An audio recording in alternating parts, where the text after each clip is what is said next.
Hey, all right, what's going on?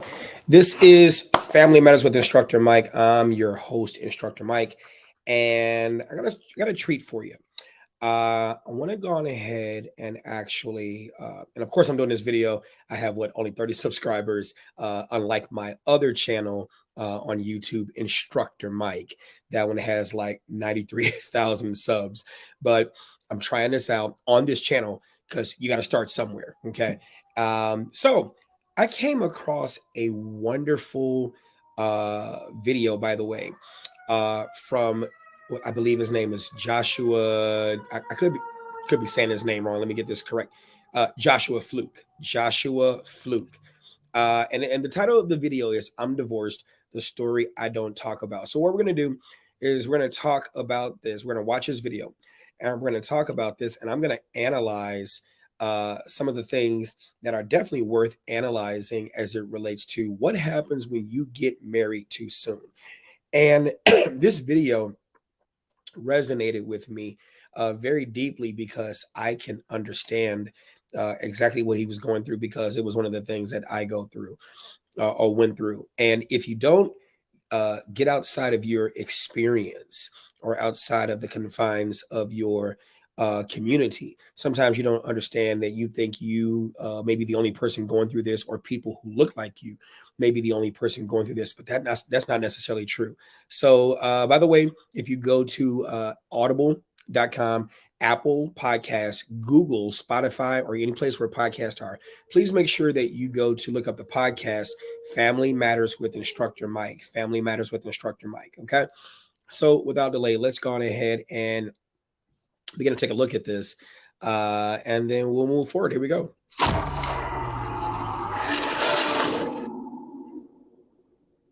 This is one of those videos that I have thought about making for a while, but then tech leader Patrick made his video about how his wife left him, and I didn't want to make it because it didn't seem appropriate. This happened long ago, and I don't want it to seem like I'm trying to ride the coattails of your video, Patrick. This happened like years ago, but this is for you.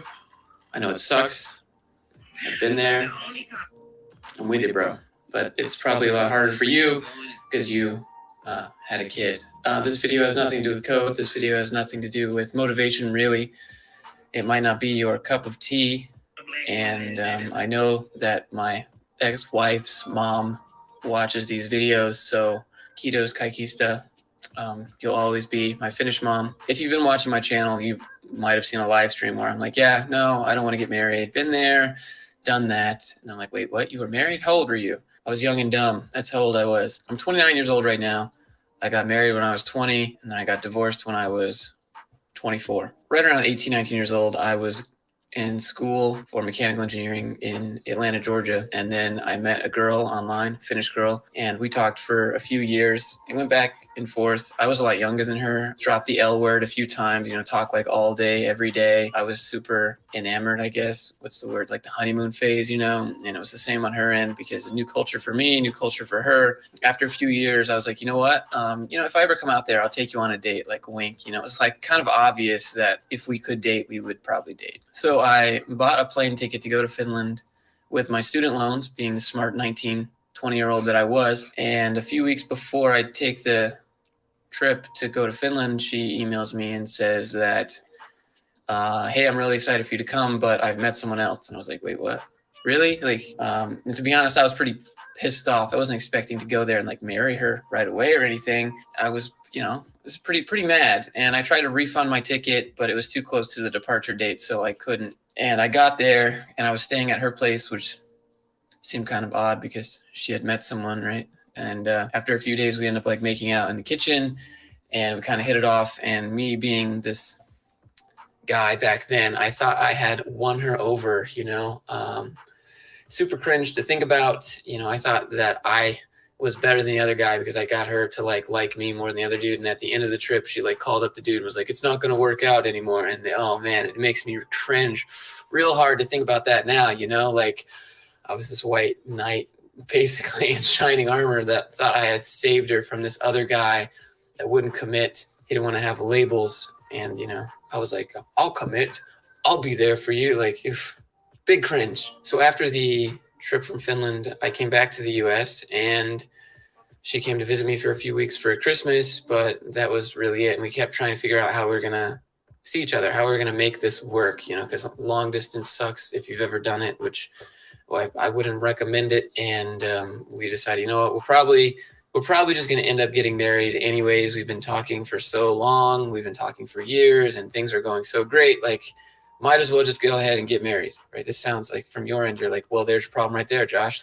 But when you're in it, you're just blinded by it and there's nothing that anyone can say to tell you otherwise. And everyone's trying to be supportive, but at the same time, they're like, Josh, what are you doing? And I'm sure they were saying the same thing to her. I tried to bring her to the United States, and you can't really do that when you're a broke college kid. You have to get a fiance visa and you have to get a sponsor, and that costs a lot of money. And then she has to go back and wait for the visa to be processed before she can actually come back and live here with the green card. So I decided, you know what? I'll just go to Finland. So I looked up a bunch of schools in Finland and they had a mechanical engineering degree there. I was like, cool. So if we get married, I can move there and I can re-enroll back into school and just keep on going. And now we can be together and live our lives and it'll be great. That's what we did. I got all the paperwork. I bought another ticket with my student loans. And then I told my parents, I was like, hey, I'm getting married and I'm going to Finland. And that's what I did. I took one. Now, here's one of the things that I'm looking at too. He said when you're blind and when you're in it, you can be blind to a lot of things. I really want you to understand that what he said was just so important, that when you're in it, you're not seeing anything. Sometimes you don't have eyes for what a person is trying to show you. Sometimes you don't have ears for what a person is trying to tell you, and it's like, no matter what, he was dead set on doing it. I think that's extremely important to notice. So parents, if you're out there and you're giving your children information, sometimes it becomes one of those little too late type things. It's just a little too late. Oh man, I really wanted to, say this to you. I really wanted to tell you this. I really wanted to, and I just kept saying it, but you weren't listening. You weren't listening. Sometimes it becomes a little bit too late. And this is what happens when you get married too soon and have children too soon before you're prepared. Your child grows up and you're doing what you know to try to provide the best environment for them. You're doing what you know, but you don't necessarily understand that there are some key lessons, some major lessons that you're not actually teaching them. And then it gets them to this point, right? It gets them to this point. So let's continue, because trust me, there definitely is more. Here we go. One checked bag, went to the airport, got on an airplane and moved there. When I got there, I didn't really know any Finnish at all. I moved in with her at her place, and then we went to the courthouse and we got married in a little Finnish court, and her mom and dad were there. While I was there for a few months waiting for the visa to process, because you're allowed to be in Finland while you're technically not you don't have a resident permit or anything. You're just waiting for the residence permit to process. I was just there. I was just kind of in limbo. Didn't really know any Finnish. Didn't really have anybody to go meet. And if you've never been to Finland or any of the Nordic countries, you'll know that it's really difficult to meet people. When I got the visa, I applied to a school in Finland on the Russian border, and I went there to take an entrance exam. And I thought it was kind of funny that they wouldn't let me just transfer in, being that I had already been in college for a few years. And they said, no, you can't transfer in. Sorry, we don't care about your previous experience. Everyone takes the entrance exam. No degree, no free pass. And I take the test, and the test has calculus 3 on it, physics 3 on it, this really difficult chemistry on it.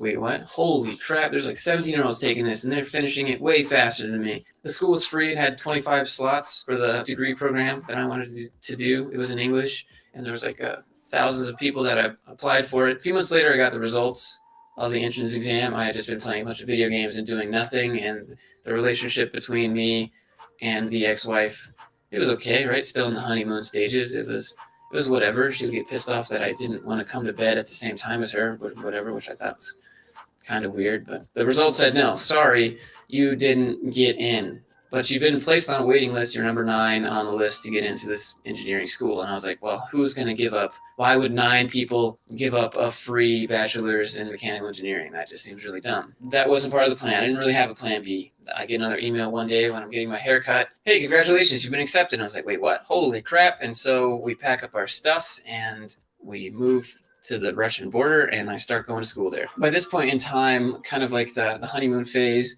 has kind of worn off, and I'm starting to have like this culture shock, and I'm wanting to do things that I want to do. I'm wanting to just talk to people like I'm used to talking to people. I want to just kind of eat the foods that I'm used to eating, and I just kind of want to go back to, how I'm used to doing things, and I can't do that anymore. And I'm sure that was stressful for her, and it was kind of stressful for me.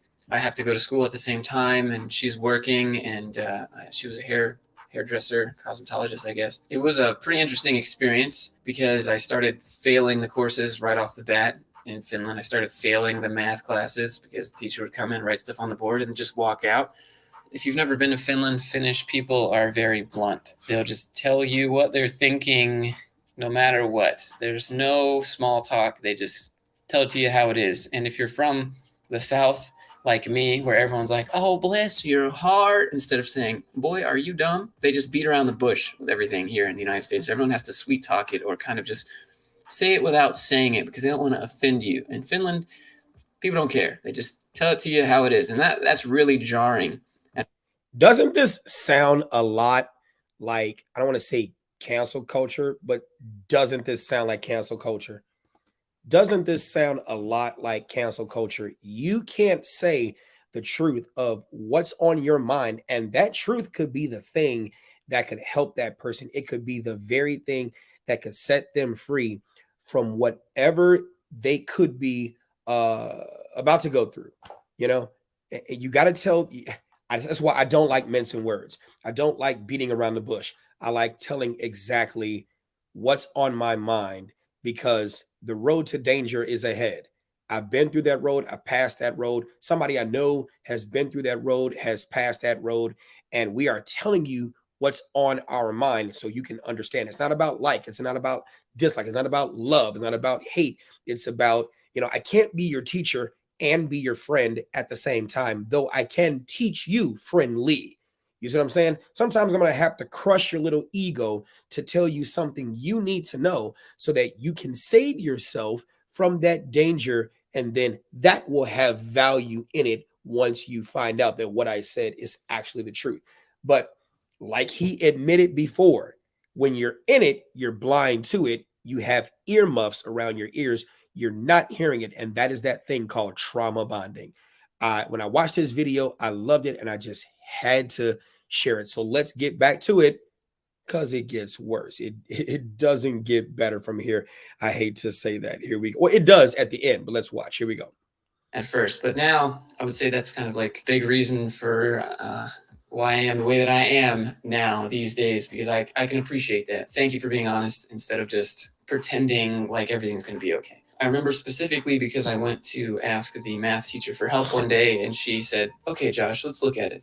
What do you think happens here? And I'm like, I don't know. And she looks at me dead ass in the eyes, and she's like, are you dumb? I remember like, can you say that to me as a teacher? Just taken back. And I was like, I guess so. I guess I am, because I don't know how to do it. That was the point where I was like, well, this is just gonna this is how it is here, I guess. During school, between the stress of trying to pass classes and her kind of adapting to living with me, and her working and trying to figure out what it's like to live with someone that you've never really lived with more than like 3 weeks, things started to get stressful, and you start to realize that you didn't know the person that you thought you did. Things started to kind of just go downhill. I never claimed to be like a perfect husband, or like that I didn't do anything wrong, but I will say that like I was always supportive. Well, you know what? And I was always trying to be as logical. Let me pause this. I'm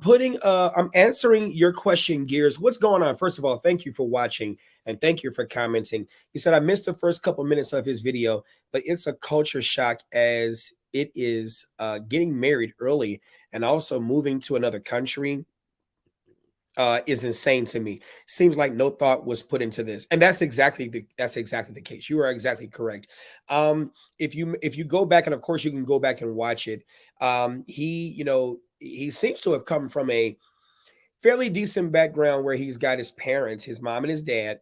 But even though he has his mom and his dad, is like you can sit there and provide the materials, you can provide the environment. They can go to the best of schools, they can go and play in wonderful communities and go outside and play. But not every parent knows how to be a teacher. You see what I'm saying? It's like just because you have children, strike that. Just because you can have children doesn't mean you should have children. Just because you can get married doesn't mean you should. It's like, and just because you have children and you may not know how to necessarily teach them. I'll give you the perfect example. It's just like, and if you follow me before in some of my other channels, you've heard me say this. That would be just like if a preschool teacher who had been teaching preschool, and I actually have a friend who's a preschool teacher in Boston. She teaches preschool all the way through second grade. And that's just like if I sat there and told her, hey, what's going on? I'm a superintendent of schools or whatever, principal, whatever the case may be. And you've been doing a great job for 10 years and you've been teaching in preschool and you've been doing a great job. Oh my God, the progress of these kids, absolutely excellent. Guess what we're going to do? We got such a surprise for you. We think that you would do an excellent job teaching eighth grade. And I asked her this, and she's like, oh my God, anxiety would kick up. And I would be like, okay, what's the purpose for the anxiety? You're a teacher, you're qualified. She's like, no, Mike, I'm not qualified for teaching at that level. With teaching at that level, you have to understand children, you have to understand the kids, you have to understand what comes with teaching at that level. You have to understand being able to communicate with them at that level. And I just don't communicate well with those kids at that level. And it's only if you understand as a teacher that that is a thing. That is a thing. Can I teach you at that level so you can understand, right? So yeah, I'm just looking at the struggles kind of streaming right now. Hopefully it pops back up. It should be good to go. And I hope you caught that too. Okay, we're back. Yeah, it's if I'm not comfortable teaching at the eighth grade level and I have no experience teaching at the eighth grade level, I'll even give you an example. Those of you all who know, I'm a firearms instructor. I teach occupational security and a whole bunch of other different courses. I am extremely comfortable in speaking in front of the public because I have been doing it since I was 14, 15 years old, dealing with, cadets in ROTC and dealing with the band and public performances and stuff like that, going into the military and into law enforcement. I have a well over 2 decades of experience talking to groups both small and large, but put me in front of the Oscars, right? Or put me in front of the Academy Awards. It's like you'd have to darken the whole room and I'd have to stare at the light or find something else to, distract me from the importance of the audience that's there. And so there's always that anxiety. And so how does that relate to parenting, right?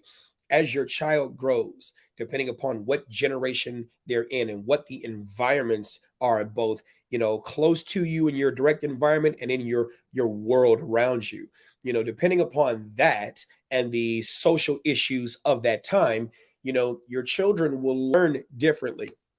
And the thing is, any teacher worth their salt can tell you you have to grow with your audience. John C. Maxwell is noted for saying this.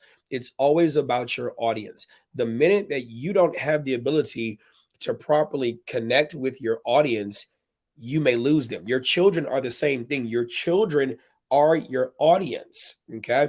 When your children show that they have certain likes in certain areas, can you meet with that? Well, they're not listening. Okay, well, there's more than one way to teach them. It's audio, visual, kinetic, the 3 learning styles, the environments. Are they analytical learners? Are they creative learners? Are they practical learners? Do they like to do things hands-on? And do you have the knowledge, skill, and ability to be able to teach them how they learn? So it's a whole bunch that goes with that. And I by no means am a parenting professional, but I am a teacher. I have been a teacher for quite some time, teaching adults. And I often find that adults, even though your body has grown, your mind could still be in a childlike or adolescent state based upon whatever voids or whatever things have you still stuck in that area, right? So let's go on ahead and continue with this. But yes, Gears, that is exactly correct. Here we go. Let's continue with his video. He has a lot more value to add to this. Let's continue. Here we go. As possible. And I know everyone in the comments is like, well, there's your first problem right there, Josh. You're telling me now, right? But I think I was a pretty decent husband, but I think the stress on her end of maybe being the provider role was kind of too much. And I think over time she kind of started to resent me for that, because I would go to school full time and she would work, and I would say things like, "Hey, look, man, it's just your turn right now. I know you got to work, but when I graduate and I get this degree, I can start making money, and I can pamper you a little bit, and I can do all the things that you want to do that you're having to put on hold because you have to deal with me." I didn't understand at the time, like I didn't think that was like really right for me to have to kind of say that stuff. I was like, this was all part of it, You're already doing what you want to do full time. You just got to wait for me to catch up for a minute. And she would say things to me over the course of these few years that I think almost could be qualified as like emotional abuse. This is not a fun topic to talk about, but a few notable phrases that I remember her saying to me very bluntly was, "Why are you so dumb? I feel like I'm in jail being married to you. I wish we never got married. You might have to work at Walmart because your degree won't be worth anything. You aren't man enough." I remember one time she said to me, like, "You're a sex addict." And I was like, we mumble like once every other month. What are you talking about? If you notice something here, here's one thing I'm going to capitalize on too in talking about, right? If you notice, the roles have changed, right? He moved to Finland, a place where he wasn't familiar with. And so he was at her beck and call, so to speak, right? He was at her will and pleasure. It was an area she was familiar with. He was staying with her. And so the roles had changed. She was the breadwinner. She was the provider, right? Cosmetologist. He was going to school, right? And so the pressure fell on her. And so she had this unreasonable expectation. I'm going to say this again. Here we go. Unreasonable expectations fuel unreasonable emotions. Unreasonable emotions fuel irrational behavior. I'll back that up. Unreasonable expectations fuel unreasonable emotions. Unreasonable emotions fuels irrational behavior. And that's what happens when you get married too soon. You have these unreasonable expectations of what the other person can do, right? As a husband, you have a responsibility to do this, this, this. Yes, that person does have a responsibility, but are they able to respond? Just because you have a responsibility, are they able to respond? If you look at three words, right? If you look at evaluate, value, and appreciate, right? Evaluate, value, and appreciate. Which one comes first? I would argue that evaluate comes first. But in order for you to be able to evaluate, you had to have been taught the thing to evaluate. You have to know what you're looking for. And then you have to evaluate if this person can do the thing you expect them to do. Therefore, if they can do and have done, you know that there's a potential that I can value this person. And then when they begin to carry out that thing that they say they can do, you now are able to recognize the value and appreciate the value. If you look at the definition of appreciate, it literally means to appreciate and understand the value. You cannot understand the value of that which you have not evaluated. So, what did that create between them two? It created an unreasonable expectation, right? He's going to have to go to school. It's going to take him time. The pressure is going to mount up on you. Things are going to change. Bills are going to pile up. Thank God they didn't have any kids. But if that were to start happening, just because you can have kids doesn't mean you should have kids, then that starts to happen because in different trauma bonding relationships, right, which I find theirs to be trauma bonding relationships, now there creates this unreasonable expectation that he is able to do, right, when it may not be time, that she can handle the weight when you have not tested if she has ever handled that kind of weight before. Okay, so let's continue. I find so much value in what he's saying here. Here we go. And then also, Oh, and then the emotional abuse, the pettiness. I have been there, and I'm sure those of you watching, you've been there too. The pettiness is just astonishing. The things that you say. Let's get to watching this. Here we go. I hope you all are finding value in this. so being from the United States, where males are typically circumcised at birth. Hey, Tamika. In Europe, they don't do that. And she would make remarks about that too, right? It looks like it's broken. Why is it so weird? You know, I can't deal with this. Just, I'm not really sure why it started to ramp up like that. It went 0 to 100 real quick. I know, right? Like, if you're watching this video, I can forgive you for saying those things, but I'll never forget. Because those were really, I guess they're just kind of like hurtful things to say to somebody. And you're not sure why you're being told this stuff. I would try to, like, you know, calm her down and relax and be like, look, man, I know that you have to pay all the bills and stuff right now. And I know it's stressful that I'm in school full time and that you're working full time and we don't have the time and the money to do the things that we want to do. But you shouldn't talk to me like this. And I'm not sure why you're saying these things to begin with. But, you know, just give me my time. I'm doing the best I can. And even though I was like failing at the time, trying to figure out what I'm doing wrong with school and stuff, when you go to tell people about these things, like these remarks that you're, you know, getting told, a lot of people are just like, hey, yo, man up, Josh, or it's not that big of a deal, or, you know, grow up, or, you know, grow a pair, stuff like that. But I never really engaged with the arguing because I prefer to be kind of level-headed and just talk about things. You know, I don't make rash decisions when I'm angry. I don't make decisions when I'm sad. I don't make decisions when I'm happy. I just talk about things and try to think things out the best I can. And so whenever these huge emotional, I guess, arguments would come up, she would never really get a response out of me because I would just kind of be like, are you done? Do you feel better now? You know, I think because I didn't give a reaction, I amplified her end of things. So throughout the course of school, as this relationship. Quickly, that right there is where his parents probably did very good teaching him that you don't need to use aggression to try to solve a problem. You can try to solve the problem or at least be in the mindset to be open and receptive to what a person is saying to you by not using those emotions. They're his parents. Excellent job. Excellent job. But not giving him the tools to be able to solve that problem is how he got into this in the first place. This is why I tell parents as much as I can. Those of you all who follow me, you know I'm a children's book author. Okay. The links will be in the description below as to how you can get to my books. You can go to MikeBrownsBooks.com. Exposure comes before comprehension. Just because your baby can't repeat to you what you read to them does not mean you shouldn't expose their little brains early. The earlier you get a hold of this, the earlier you expose them to things you may think are hard for them. If you don't make the brain struggle, right? If you don't make things hard for them, when the situation comes up where they will need that help, they will need that knowledge, they will need that information, they're going to feel it then, and it's going to be harder then. I love Jocko Willnick's podcast when he said the training needs to be harder than the situation they may find themselves in.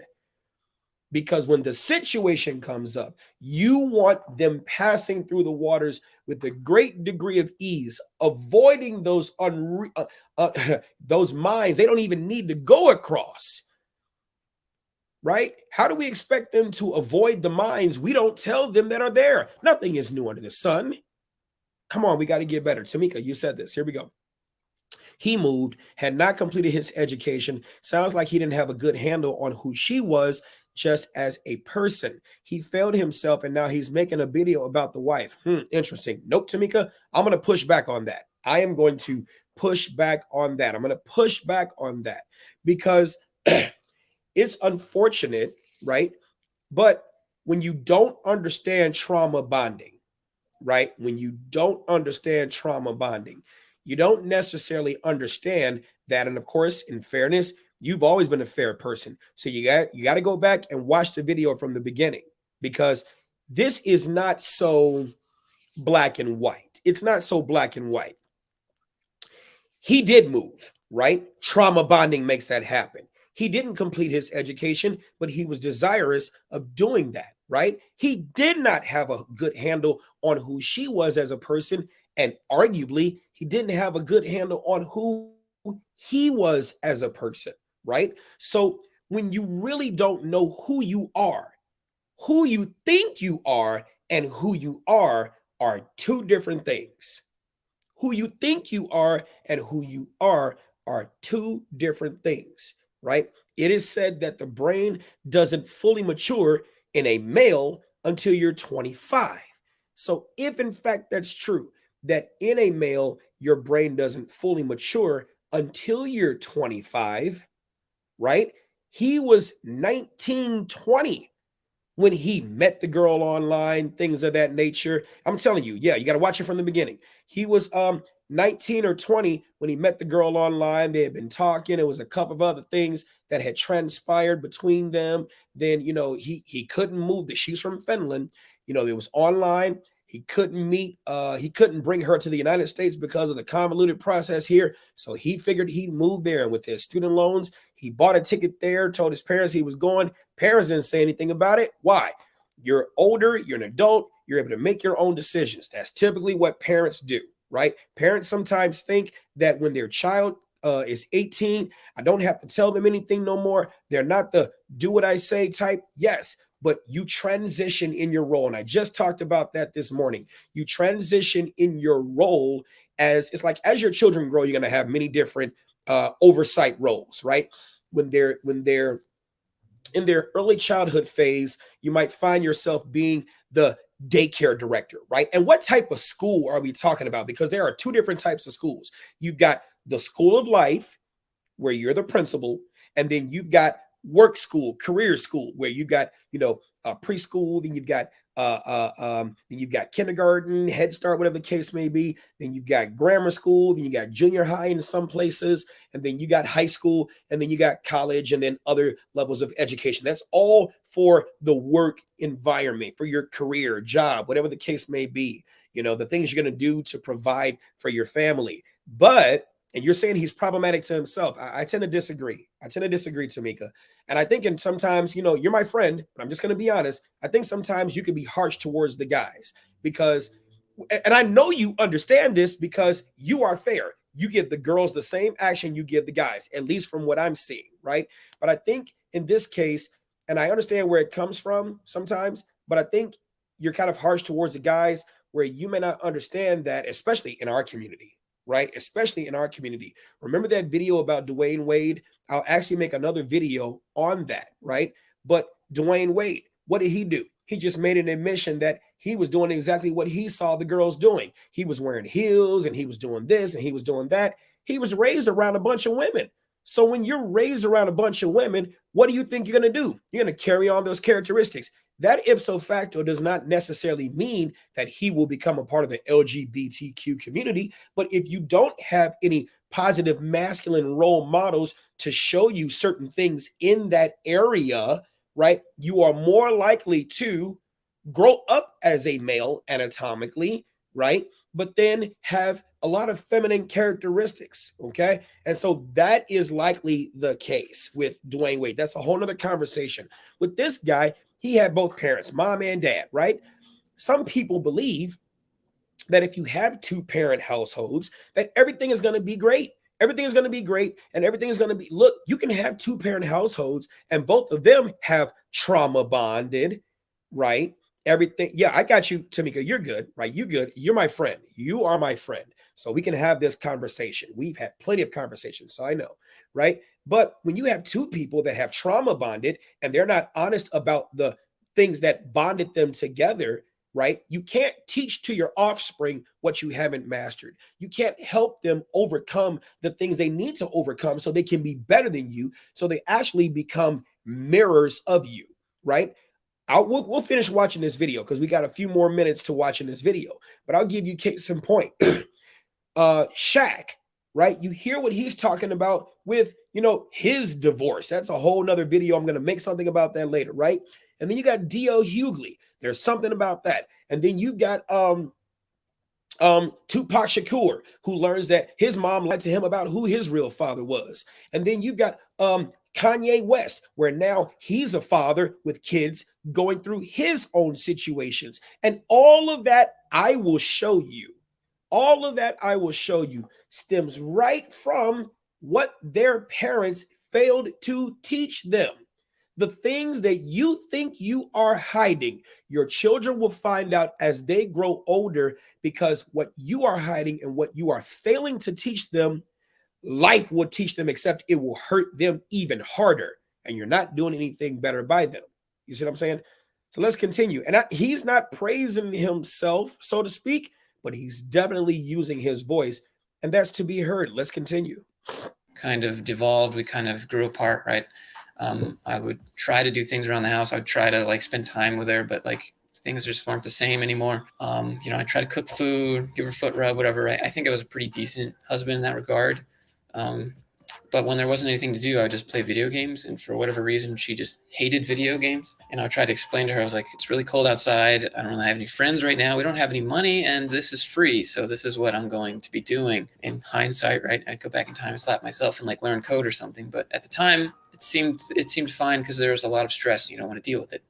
Throughout the course of school, I started to find these books with the Finnish word divorce labeled on them. It's like, wait, what is this? I didn't know quite enough Finnish to be able to decipher what it all said. So I'd take pictures and send them to my Finnish friends that I had at school. I just had like 2. And then one day I came home from school and I was at my computer doing some homework, and I think, and she came and slapped a piece of paper down on the desk that said, sign it. And I was like, what is this? She says, you know what's going to happen anyway. And I said, what are you talking about? And she's like, this is a paper for divorce. I refused to sign it. I said, get this paper out of my face. Like, we can go to couples counseling. We can work it out. I'm not sure really what these issues are for these past few years, but you've never really wanted to address it or talk about it. And when I signed up to be a husband, when I said I do, through thick and thin, right? Rich or poor, whatever, like that's what I signed up to do. And to be honest, I was kind of like, I was crying at this point in time. And she was laughing, saying like, we can still be friends. And I remember saying, I will not be friend zoned by my wife. And I like went like this, and I kind of like slammed it down on the table, like looking at her. And I think that was like the first time in like that I had ever kind of like raised my voice more than just what you hear right now. And she was laughing and said, the neighbors are going to think we're fighting. And I was like, just kind of like in tears, just like shaking here. Like, all this is just going down the drain, thinking about the ramifications of being divorced and alone in Finland with school still left to do.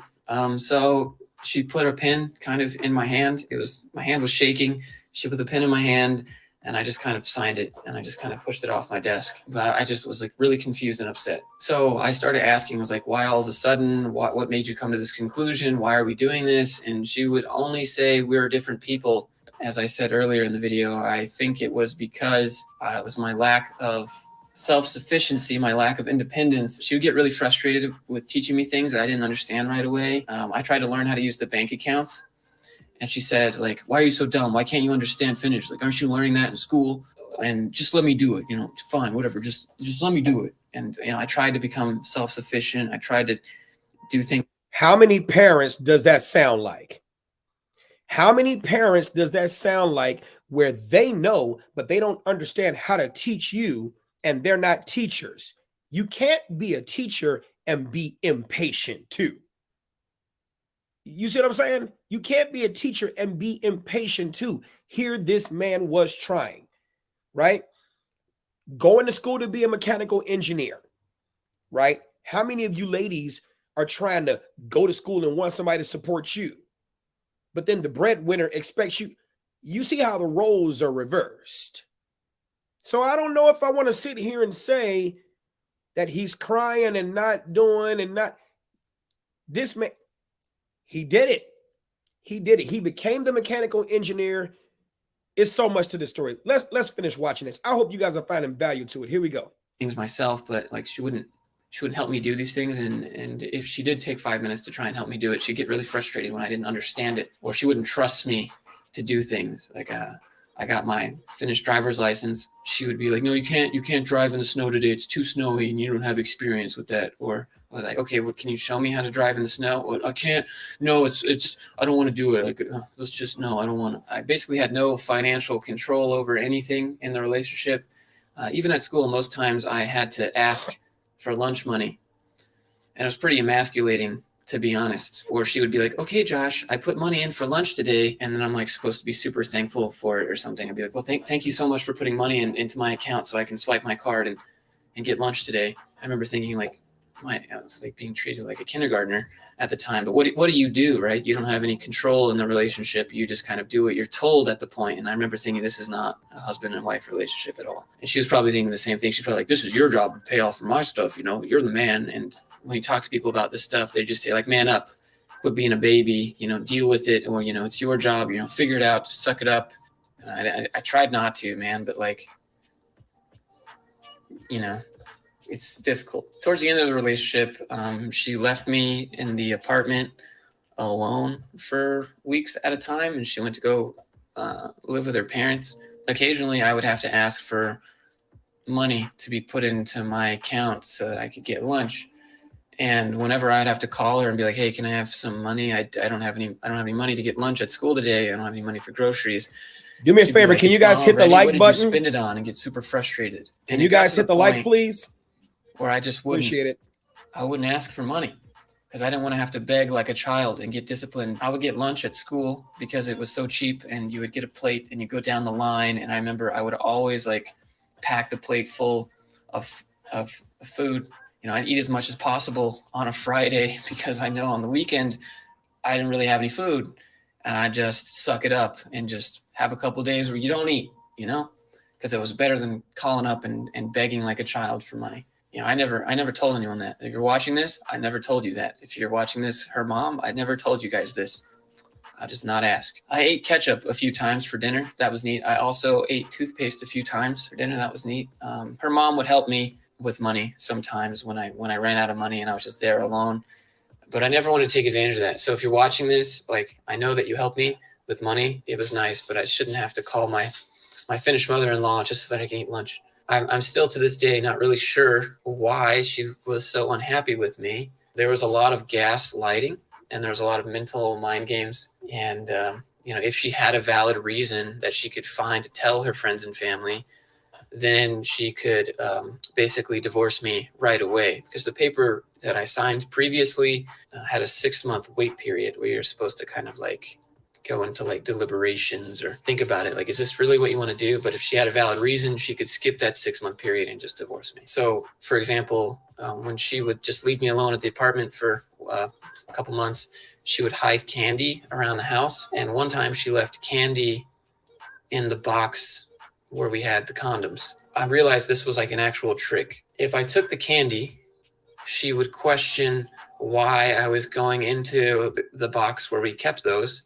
while she wasn't there. Especially if I took the candy, didn't say anything. She would also say lots of things like, it's fine, you can do whatever you want while I'm not there. It's fine, just go ahead, do what you want. And, you know, this is all just bait to get me to cheat so that she can escalate the 6-month waiting period and just divorce me. And when they divorce you, they take your visa. If I had called her up and been like, why did you put candy here? Like, this is just obvious bait for you to see if I'm going to the condom box while you are not here, to see if I'm using them, basically, or wondering why I'd even need to go there. Because she has done things like this before, and I called her out on it. I was like, why are you doing this? And she would just laugh and be like, oh, ha, ha, ha, ha. Like, it's not funny. Like, I don't understand what these games are. Another time, she went through my computer and read all of my Facebook messages to see if I was cheating. That's fine, right? I don't have anything to hide. I'm not dumb enough to cheat and give you an actual reason to tell your friends and family why you hate me all of a sudden. So when I got back from class one day, I found a little Post-it note, like this big, just kind of tucked into my monitor. And she's crying hysterically on the bed. And I walk in and I take this little note and I read it. It says, move to Norway or wherever and be with that hoe. I don't care. My elbow kind of bumped into the table and turned the monitors on. I noticed that my Facebook was on and all these messages were popped up at the bottom.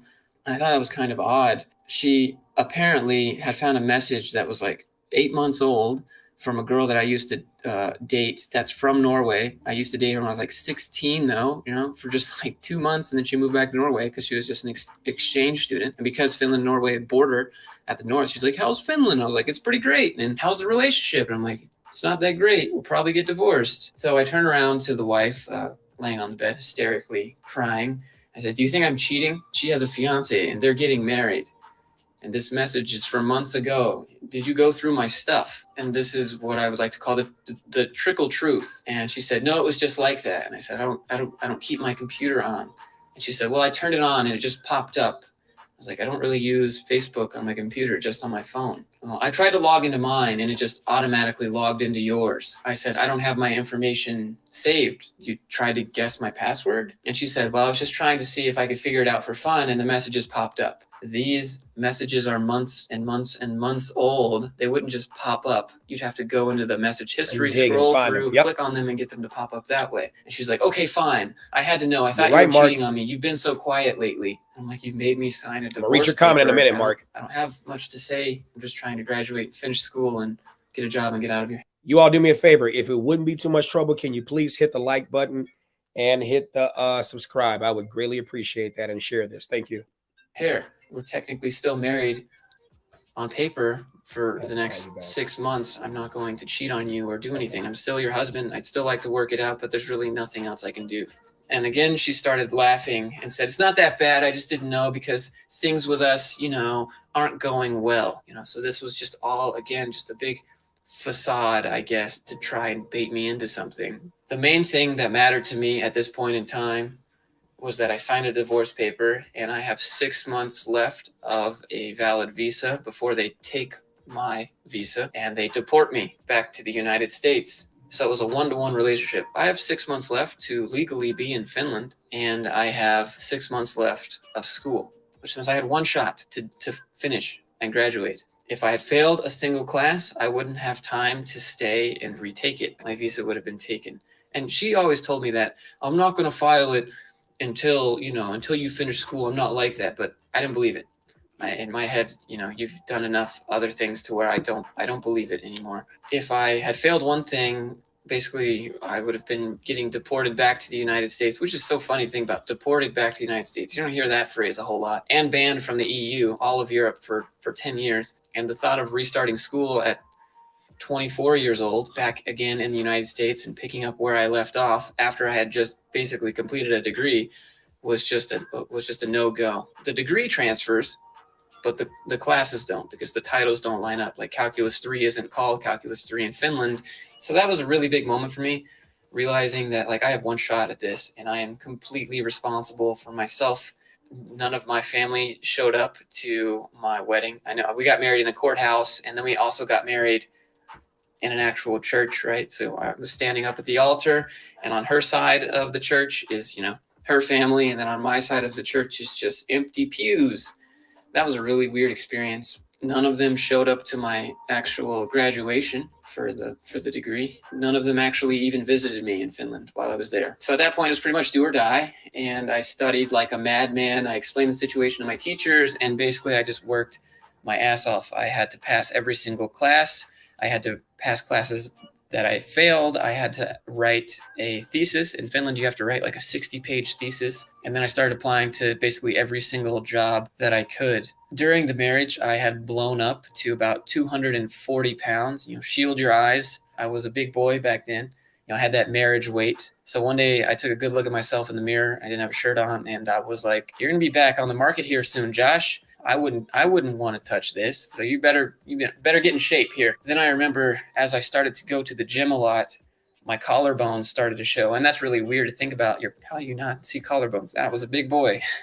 And she would guilt trip me and say, your collarbones are starting to show. You're getting too skinny. That's not healthy. And I was still not skinny. It was just a lot of projections of insecurity, I guess. But I started to line up some interviews before I graduated school. And I started to get to the final phases of all this stuff. And I had about 3 weeks left.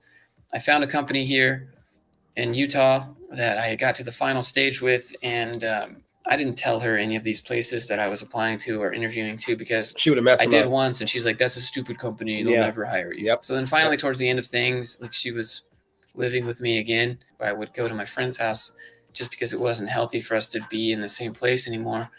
And the company that I was applying to here in Utah that I got my first job at had called, but I didn't answer. They couldn't reach a finished phone number, so they left a voicemail on my Skype.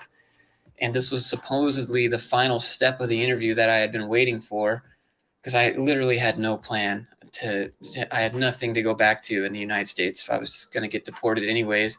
My parents had just been sued and lost their house and they were homeless. And so I was really trying to figure out something. I was frantically trying to call them back, called, and it just went to voicemail every single time.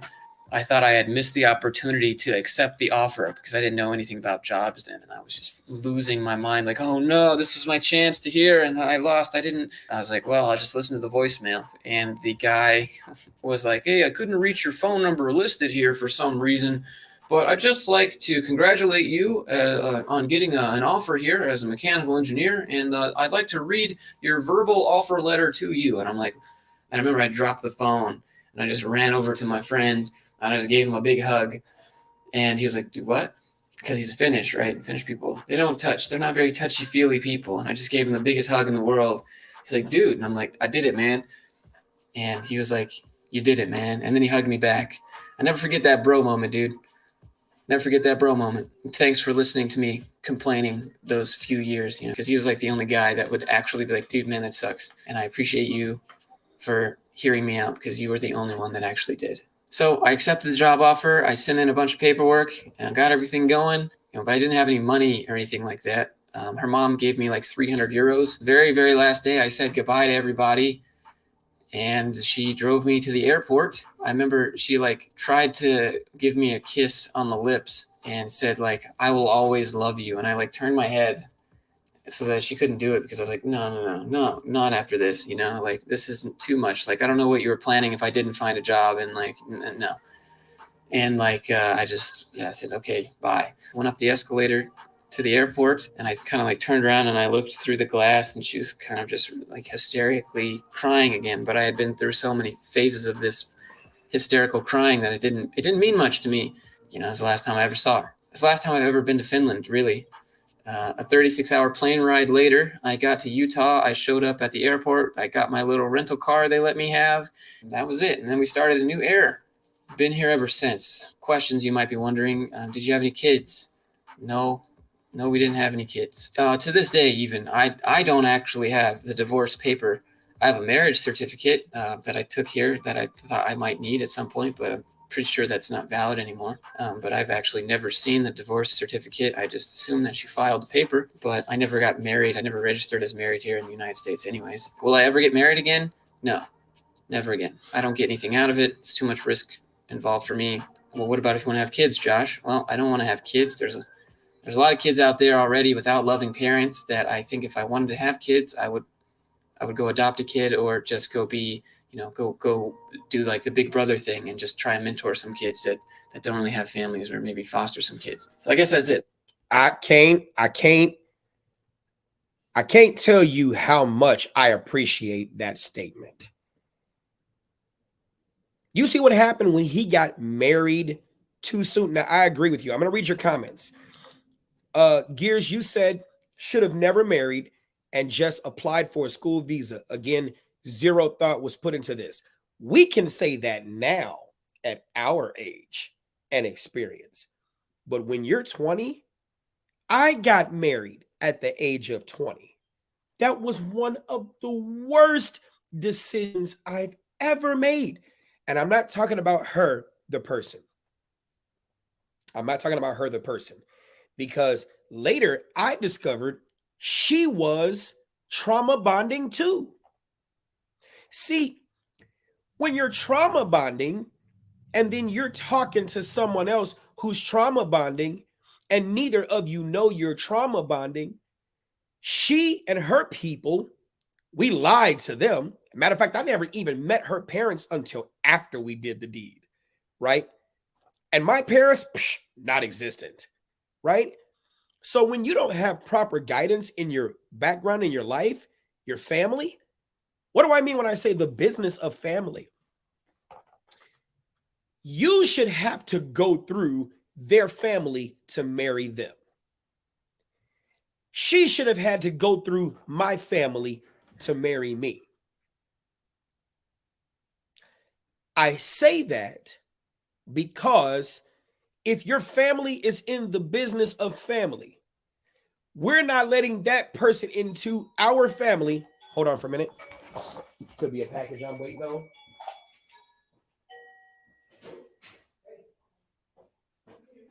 Yep, you're good. Go down the hallway. Not my package. I'm waiting on the package. Sorry. Here we go. She shouldn't be allowed to marry into my family unless she goes through the gauntlet of my family. Because I used to say this: I'm marrying you, not your family. That is so not true. Even if this person you're about to get with claims as though they're the black sheep or they're being ostracized or whatever the case may be, trust me, when things go bad, she is going right back to her family. I am going back to my family. Because when things go bad, you need support. And I didn't say your family was good or bad. They should be good, but even if they're bad, they're better than you having nothing, right? I didn't have anybody to go back to. She had people to go back to. So when we started having our marital issues, oh yeah, her family is still ride or die for her. Me, not so much.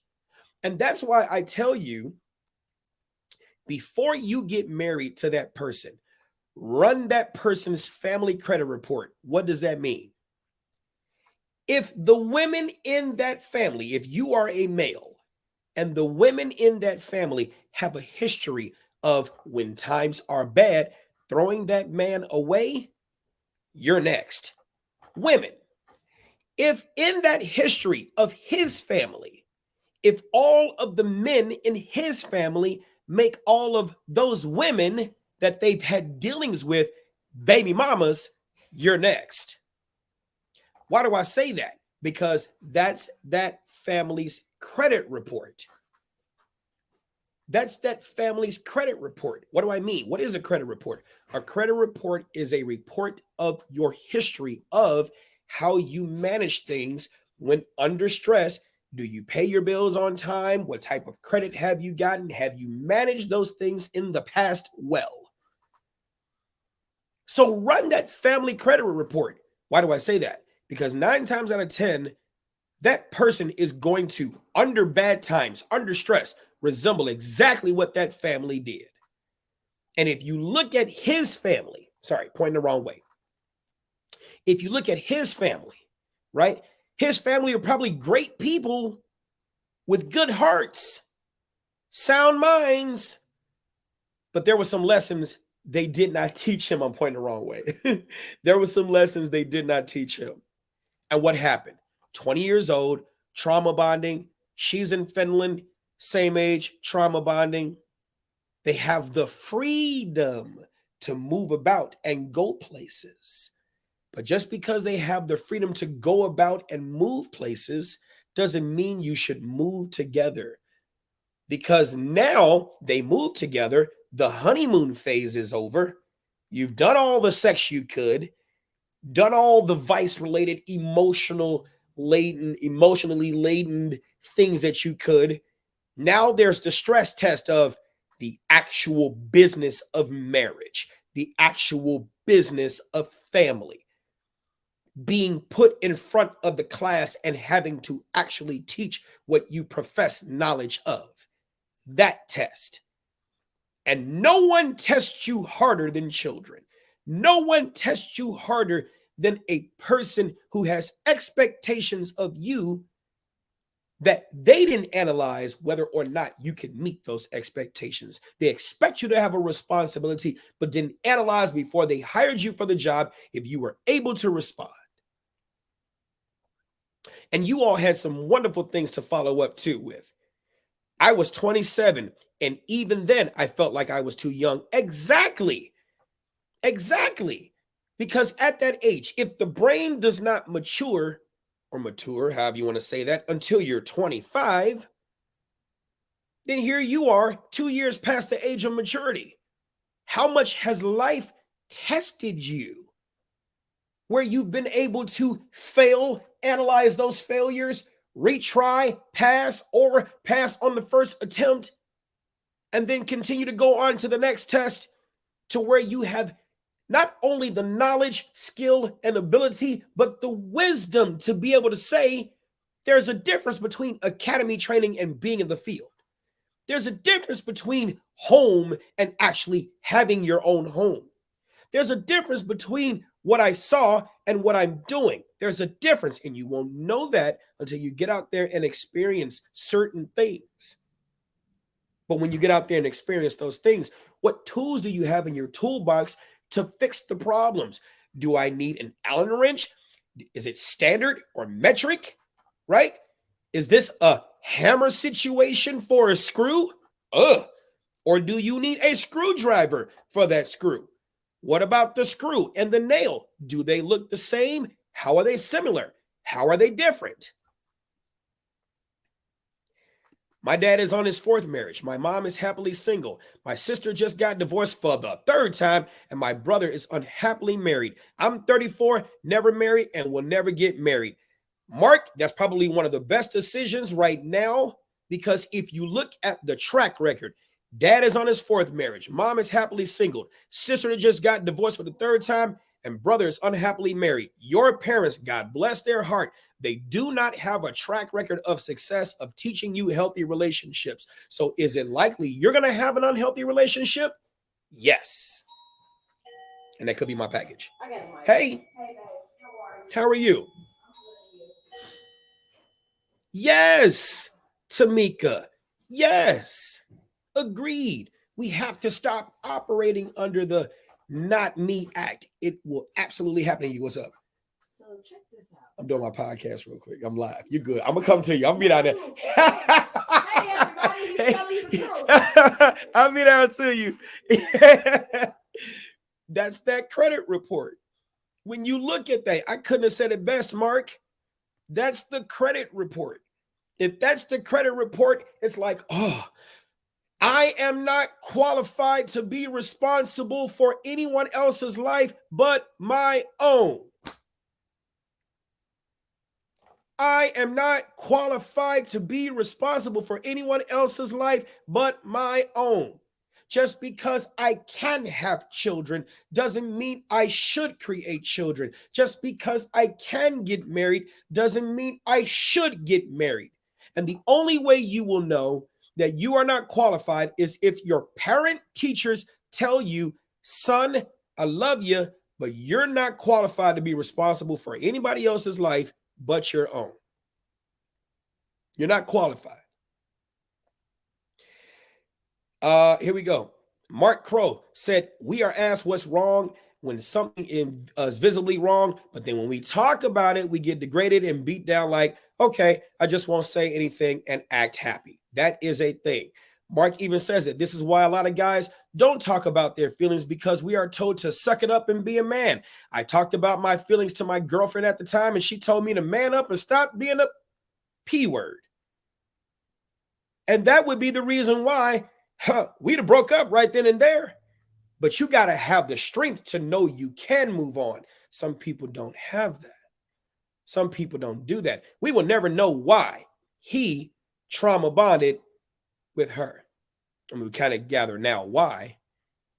But I hope you all found value in this, because I loved his story. I love the fact that he overcame that adversity. I love it. So make sure you go follow him. I think his YouTube page is Ground Real. Make sure you subscribe to this. Go to the podcast. Okay.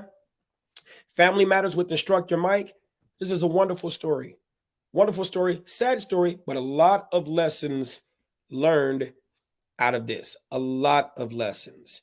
Last thing, not to mention, all this started based on an online relationship. Keyboard relationships and in-person relationships are 100% different. Truth be told, that party line, that's how my first marriage, well, I've only been married one time, but that's how my marriage started. Oh, yeah. Look, I'm going to end with this. Sometimes you got parents who will sit there and say, oh my God, your life is a success. You've gone off to college. You've gone off to the military. You're doing great things. What's the rubric for success as it relates to parents, right? how much materials you've amassed, how big your bank account is. You go to school, you got a good job, you got a house, you married, you got all these things, you're a success. To them, what they see is success, not how you feel. They haven't asked you how you felt in a long time. What they see is what they feel is the rubric for success. But what they don't understand is this. If you've been making straight A's since pre-K, right? Oh my God, you know what that means? That means your 9 a.m. to 5 p.m. is going to be perfect. Oh my God, it's going to be great. Not saying you're not going to have good times and bad, right? It's going to be imperfect. It's going to be like imperfectly perfect, right? But what they don't understand is that the traumas that they have exposed you to by omitting things about their life and mastering the things in their life so they can teach you to overcome it in your life, what they don't understand is that they are creating and harboring the perfect toxic mixture for what's going to happen between 5:01 p.m. and 8:59 a.m. And they don't get that. 5:01 p.m. to 8:59 a.m. is going to be where you're probably going to do all the most ratchet stuff you don't want no one to find out, just to cope with those traumas. But here you are, putting on that happy mask from 9 a.m. to 5 p.m. Hey, Bob. Hey, Tom. How you doing? I'm fine. All the while, you're hurting on the inside. You're lonely on the inside. This is one of the reasons why people drown themselves in school. This is one of the reasons why people drown themselves in work. See, people talk about alcoholics. People talk about, drug addicts, right? When yes, alcohol and drugs, they are coping mechanisms, not positive ones. But we don't talk about sexaholics, right? We don't talk about workaholics. We don't talk about education-aholics, right? People who go to school because if I concentrate on this, it'll take me away from my life at home, and it's horrible, it's miserable. We don't talk about people who become workaholics because being at work and having something that I really love to do, I love it here because I hate it here. I love it there because I hate it here. I love it there because I hate it here. Oh my God, what do? I'm a mom, I'm a dad, right? I go to school, I go to classes, I go to this, I go to that, I go to this, I go to that. In 24 hours, how much time do you have teaching your children? These are the things that happen when you get married too soon. And when you're married and you're young, oh my God, no one can tell you shit. I shouldn't be cursing, right? No one can tell you anything because you think you're going to do very well. But then when you get 40, 43, 45, maybe in your 30s, and then life, people change, right? Your unreasonable expectations of people fuel your unreasonable emotions, and your unreasonable emotions fuels irrational behavior. So then you begin to expect this person to remain the same, where as they grow, they won't remain the same. They will definitely change. Your expectations are unreasonable because no one taught you that change is a part of life. That adult life is anything but black and white. There's a lot of gray area in between. And then you begin to change. They begin to change. People begin to change. Children begin to grow. How you taught them when they were younger is not how you can teach them now. But if you don't know them, how can you properly educate them? And do they even find value? Were they even taught to find value and continuously make? Do you know, as a parent, you have to continuously do things to stay relevant? What you thought, because you were mom and dad, I ain't got to be relevant? You still have to do things to maintain relevancy because you're like a business. I, as a firearms instructor in the market that is Chicago, I have to do things to maintain relevancy. Teachers have to do things to maintain relevancy. The way they taught in the 70s may not be the way they can teach in the 90s and 2000s. You have to do things to maintain relevancy, because the more relevant you are, the more you can continue to maintain that value. That value, the audience determines your value. The market determines your value. What people are willing to pay for that thing determines the value. You can assess your value and say you are valuable, but you are valuable unto whom? Just yourself. I'm just saying. And all these things you don't learn when you're younger, when you are the product. If you are the product of trauma bonding parents, there is a lot you did not learn. And that is the worst thing that you can do, is get married when you are young too soon. I am watching one couple now. I dare not say their name. I am not anticipating their demise, but I am watching it. I hate to say it, but when you've been down that road, oh, it looks perfect. Oh my God, it looks wonderful in the beginning when you are going places and doing things, and then you're having your children and your wonderful moments. Life ain't tested you yet, baby. Life has a way of testing you, and that is when you find out what that person is made of. You haven't gotten into some real good arguments that have merit. I'm not talking about childish arguments. I'm talking about real good arguments that have merit. And then you begin to find out how that person really is, what they really think of you. Oh my God, when you're angry, you don't say things you mean. Sometimes you say things you don't mean. That's the lie you tell yourself to cover up the truth that they said to you, and you thought it was just some bullshit. All right, let me get out of here. I got a Zoom call in a little bit. I hope you all found value in this. A couple of comments I'm going to read before we get out of here. Exactly, Gears. I wonder why he was dating abroad. He mentioned Norway, a Norway lady, now the Finland wife, as he sits in Utah. Listening to this gentleman was an experience. You got to go back and watch it again, Tamika, and you can watch the whole video too. Here's this. I'll give you this, Tamika. Let's just say he was cheating. Let's just say he was cheating. Let's just say he was. Unreasonable expectations fuels unreasonable emotions. Unreasonable emotions fuels irrational behavior. It is unreasonable for you to expect that if you are the product of trauma bonding, that as your mind begins to open, and as your eyes begin to open, and as your ears begin to open, that you will not change. That is unreasonable to expect that. As you change, and as you find out that the person you are with, you no longer share the same values, getting out of it is not as easy as getting into it. And talking to someone else about your problems may be the pressure that you need to release, because you can't talk to the person you're with to express that with them, because they may not have eyes for what you are trying to show them. They may not have ears for what you are trying to show them. Remember, in the Bible, a lot of you all think is the good book. Eve's eyes were opened before Adam's. Right? Sometimes your eyes may be open before your partner's. And if they can't see it, getting out of it is not as easy as getting into it.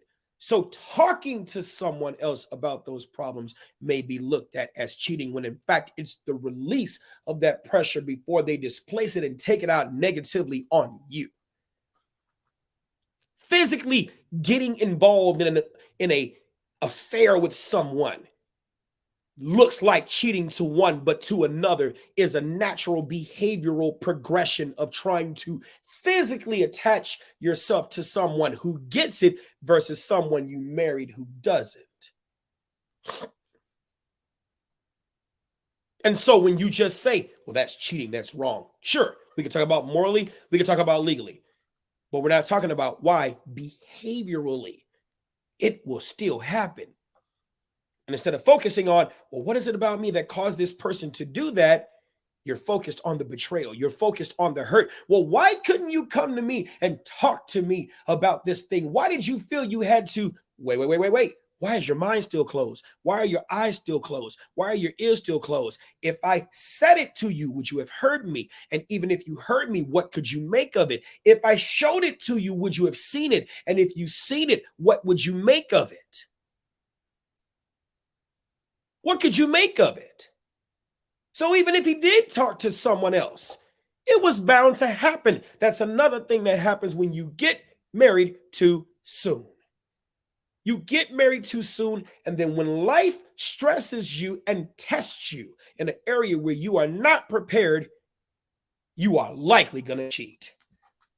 Unless there are other things that get in the way to the point where it's like, it's cheaper to keep her. It's cheaper to keep her. You're thinking about other reasons why you're not going to do it.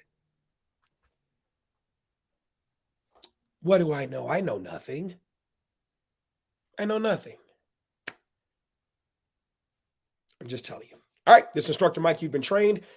Please make sure you like, comment, subscribe, all that great stuff. Thank you, Grind Reel, for this wonderful, your story. I'm glad things worked out for you. And we'll be back to talk soon. Take care.